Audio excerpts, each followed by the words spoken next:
샬롬, 주님의 이름으로 문안드립니다. 1월 18일 목요일입니다. 오늘도 우리와 함께하여 주시는 또 좋으신 또 은혜를 베풀어 주시는 하나님 앞에 기쁨으로 감사함으로 또 하나님의 은혜를 간절히 사모하는 그런 믿음으로 나아갔으면 좋겠습니다. 먼저 찬송가 406장 고난 내영혼 편히 쉴 곳과 찬송가 406장을 함께 찬송드리겠습니다.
같이 기도하겠습니다.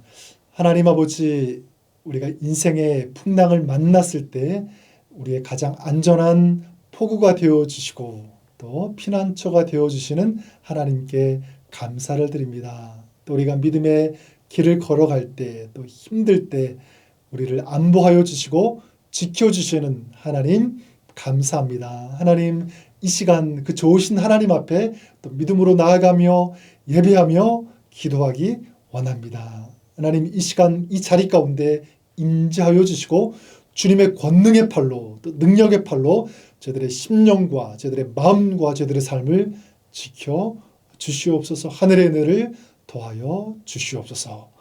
감사드리며 살아계신 예수님의 이름으로 기도드립니다. 아멘.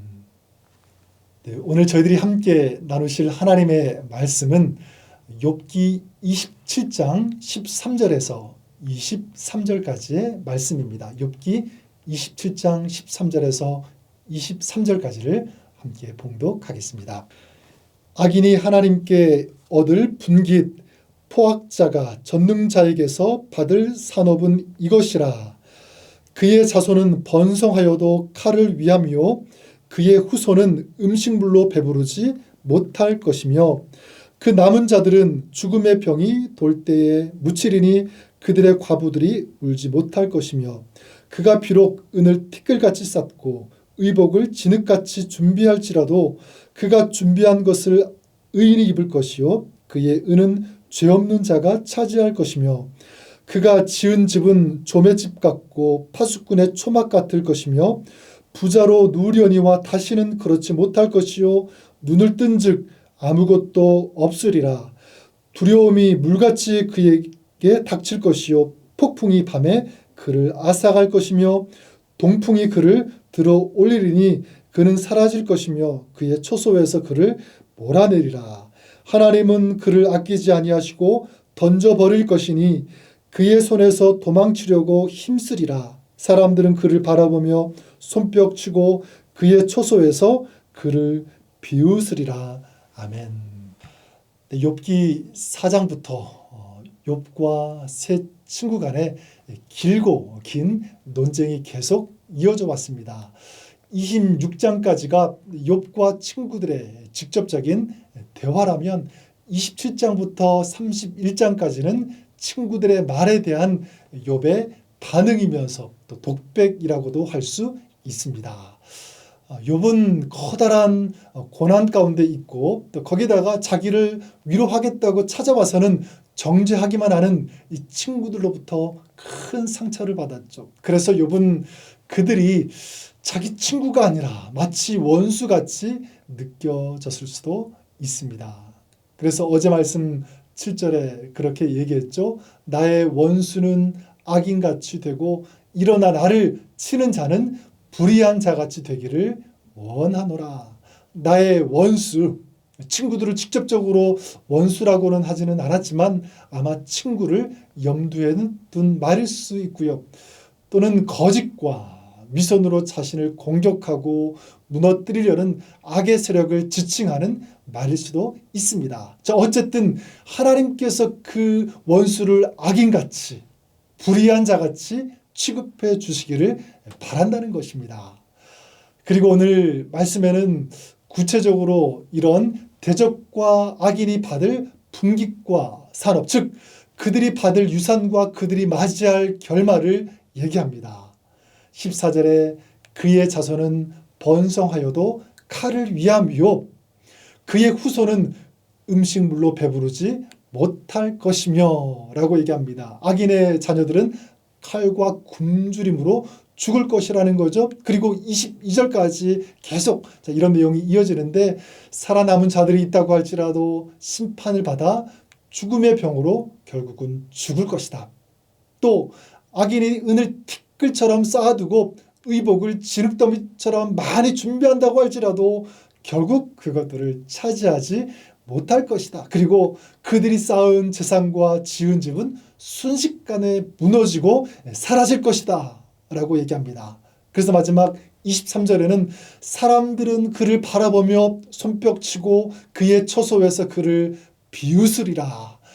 악인의 몰락을 지켜보는 사람들 또한 어떤 동정심도 갖지 않게 되고 오히려 악인의 처소에서 손뼉을 치고 휘파람을 불고 비웃으며 조롱할 것이라는 것입니다. 이것이 악인의 결말이자 결론입니다.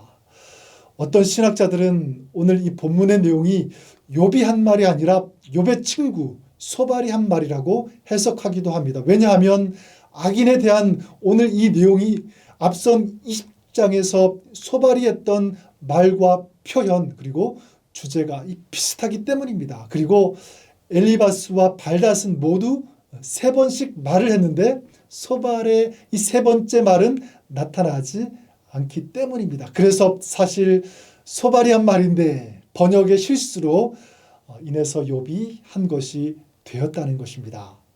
하지만 저는 오늘 이 말씀의 이야기를 누가 했느냐 이것은 중요하지 않다고 생각합니다. 정말 중요한 것은 이 이야기가 어떤 진리를 담고 있는가 오늘 우리에게 어떤 영적인 교훈이 되느냐는 것입니다. 저는 악인의 결말에 대한 욥의 오늘 이 진술이 오늘 우리 성도들이 이 땅에서 어떤 삶을 살아야 하는지에 대한 분명하고 강한 메시지를 제시한다고 믿습니다. 바로 이것입니다. 악인의 길을 가지 말고 의인의 길을 가라. 악인의 길을 가는 것이 아니라 의인의 길을 가라. 마태복음 7장 13절 말씀처럼 멸망으로 인도하는 크고 넓은 문, 그런 길이 아니라 좁은 문, 좁은 길을 가라는 것입니다. 그럼 악인의 길은 어떤 길이죠? 보통 악인이라고 하면 품행이 못된 자, 남에게 해악을 끼치는 그런 사람으로 생각하는데, 악인은 히브리어로 라샤라는 그런 단어를 사용하는데, 이것은 하나님 없이 자기 뜻, 자기 맘대로 하나님과 상관없이 행동하며 사는 사람들을 의미합니다. 그렇기에 그들은 사실 잘 나가고 번성하면 안 됩니다. 그런데 우리가 사는 세상에는요, 악이 득세하고 마치 악이 이기는 것처럼 보일 때가 굉장히 많습니다. 그래서 욥이 살던 시대뿐만 아니라 오늘 우리가 살고 있는 현대 이 시대 속에서 사람들이 품는 가장 큰 의문 중에 하나는 이것이죠. 하나님은 악인들을 벌하시지 않고 왜 그냥 두시는가? 오히려 어떻게 저들이 잘 살고 형통할 수가 있는가? 이것은 사실 우리의 이해 범위를 넘어서는 것임을 우리는 부인할 수 없습니다. 하지만 분명한 것은 이것입니다. 악인의 번영은 영원하지 않다. 그들이 지금 큰 재물을 쌓고 많은 소유를 가지고 번성하게 그것이 영원한 것처럼 보여도 말이죠. 그래서 오늘 말씀 18절 19절에는 말씀하고 있지 않습니까? 그가 지은 집은 좀의 집 같고 파수꾼의 초막 같을 것이며 부자로 누려니와 다시는 그렇지 못할 것이요 눈을 뜬즉 아무것도 없으리라. 누가복음 12장에서도 예수님께서 자기가 쌓은 것이 영원한 것처럼 생각하는 부자에게 이렇게 말씀하십니다. 어리석은 자여, 오늘 밤에 내 영혼을 도로 찾으리니 그러면 네가 준비한 것이 누구 것이 되겠느냐? 네, 하나님께서는 결코 이 악인의 번영을 용납하지 않으십니다. 하나님은 악에 대해서 반드시 심판하십니다. 그렇다면 우리는 알아야 합니다. 악인은 반드시 하나님으로부터 공의로운 심판을 받을 것이다. 그렇기에 우리는 악인의 형통을 부러워해서는 안 됩니다. 그리고 세상과 타협하면서 그런 악인의 길을 걸어가서도 안 되겠죠. 사단은 우리를 끊임없이 유혹합니다. 당장 눈에 보이고 잡히는 것을 선택하라고 말이죠. 다른 사람에게 자랑이 되고 부러움이 되는 그런 것들을 모으라고 쌓아가라고 합니다. 인생의 목표를 거기에 정하라고 합니다. 그 길로 가라고 합니다. 아닙니다. 그것은 우리가 가야 하는 그런 길이 아닙니다. 그럴 수 없습니다. 복 있는 사람은 악인들의 꾀를 따르지 아니하며 죄인들의 길에 서지 아니하며. 네, 우리 믿음의 사람이 정하고 걸어가야 하는 길은 어떤 길입니까? 악인의 길이 아닌 의인의 길이 되시기를 바랍니다. 의인의 길은 바로 길과 진리와 생명이 되시는 예수님을 믿고요. 예수님과 동행하며 또 그 주님을 위해 살아가는 그런 길인 줄 믿습니다. 주님께서 주시는 말씀을 듣고 말씀의 인도함을 받아 살아가는 사람입니다. 주님의 뜻을 날마다 구하며 주님의 뜻이 이루어지기 위해 사는 그런 사람들, 사라지고 썩어져 버릴 이 땅의 것을 삶의 목적지로 삼는 그런 사람이 아니라 영원한 하나님 나라, 하늘 나라를 바라보면서 소망하면서 그곳을 향해 오늘을 살아가는 그런 사람들인 줄 믿습니다. 저와 여러분, 우리들의 삶이 이런 의인의 길을 끝까지 걸어가는 그런 삶이 되시기를 주님의 이름으로 축원합니다. 자, 그러기 위해서 반드시 기억하고 가슴에 새겨야 하는 것이 있습니다. 우리에게도 결산의 때가 있다. 네, 이것입니다. 우리들에게도 결산의 때는 온다. 히브리서 9장 27절에 한 번 죽는 것은 사람에게 정해진 것이요 그 후에는 심판이 있으리니 라고 말씀합니다. 네, 악인도 하나님 앞에서 심판을 받는 결산의 때가 있지만 믿음의 사람도 그 때가 있는 것입니다.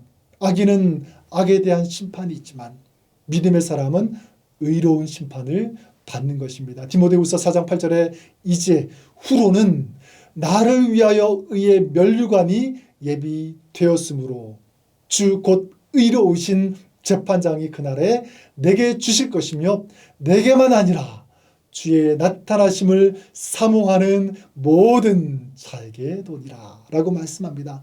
의로우신 재판장이 의의 면류관을 예비하시고 기다리시는 그날, 네, 그날이 우리를 기다리고 있습니다. 우리 믿음의 사람들은 바로 그날을 향해 가는 사람들입니다. 사랑하는 성도 여러분, 이 땅의 것은 영원하지 않습니다. 아니, 아주 짧습니다. 그렇기에 아주 짧은 것을 영원한 것처럼 여기는 어리석은 그런 삶이 아니라 비록 짧은 삶이지만 영원한 것을 사모하는 이것이 우리들의 믿음, 또 우리들의 영성이기를 바랍니다. 이런 찬양이 있죠. 저 멀리 배는 나의 시온성, 거룩한 곳 아버지 집. 내 사모하는 집에 가고자 한밤을 세웠네. 아득한 나의 길 다 가고 저 동산에서 편히 쉴 때 내 고생하는 모든 일들을 주께서 아시리. 이 찬양의 가사처럼 주님 앞에 서게 되는 그날을 소망하고요. 그날을 준비하며 걸어가는 이 믿음의 삶이 되시기를 바랍니다. 힘들 수 있어요. 고생할 수 있습니다. 그래도 우리는 그 길을 가야 합니다. 그러면 우리 주님께서 모든 것을 하시고 기억해 주실 것을 믿습니다. 우리가 길을 걸어갈 때 흘린 땀, 눈물까지 우리 주님께서 아시고 닦아 주실 것입니다. 그리고 갚아 주실 거예요. 오늘도 이렇게 거룩한 순례자의 길, 믿음의 길을 걸어가십시오. 그 길에 우리 주님께서 함께하여 주실 것을 믿습니다. 같이 기도하겠습니다. 하나님 아버지, 오늘 세상이 추구하고 사단이 유혹하는 그런 어리석은 길, 유한한 길, 사라지고 무너질 그 목적지를 추구하며 가는 인생이 아니라 하나님의 것, 영원한 하늘나라, 영원한 것을 사모하면서 주님 주신 믿음의 길, 의로운 길을 걸어가는 그런 저희들의 삶이 되어지기를 간절히 소망합니다. 하나님, 이 길을 걸어가는 저희들의 믿음이 흔들리지 않도록 성령께서 함께하여 주시고 힘과 능력을 더하여 주시며 믿음의 믿음을 더하여 주시기를 간절히 원합니다. 하나님, 이 믿음의 길을 걸을 때 결코 쉽지 않고 어렵고 눈물 흘릴 수도 있지만 우리 하나님의 나라를 사모하면서 또 주님의 은혜를 사모하면서 또 하나님의 능력을 의지하면서 이 길을 걸어갈 수 있도록 주여 도와 주시옵소서. 이 믿음의 길을 걸어가는 저희들을 통해서 하나님의 나라가 확장되게 하여 주시고 죽어가는 많은 영혼들을 살릴 수 있는 그런 믿음의 선한 영향력이 저희들을 통해서 믿음의 삶을 사는 저희들의 가정과 공동체, 저희들의 모든 사역을 통해서 나타날 수 있도록, 그런 은혜가 흘러갈 수 있도록 주님 저희들을 사용하여 주시옵소서. 하나님 앞에 믿음으로 구하며 기도하는 것 또한 주님께서 들으시고 응답하여 주시옵소서. 감사드리며 우리와 함께하여 주시는 좋으신 주님의 이름으로 기도드립니다. 아멘. 이제 각자의 기도 제목을 가지고 주님 앞에 나아가시겠습니다. 오늘도 주님과 동행하는 복된 하루, 또 승리하는 하루가 되시기를 주의 이름으로 축복합니다.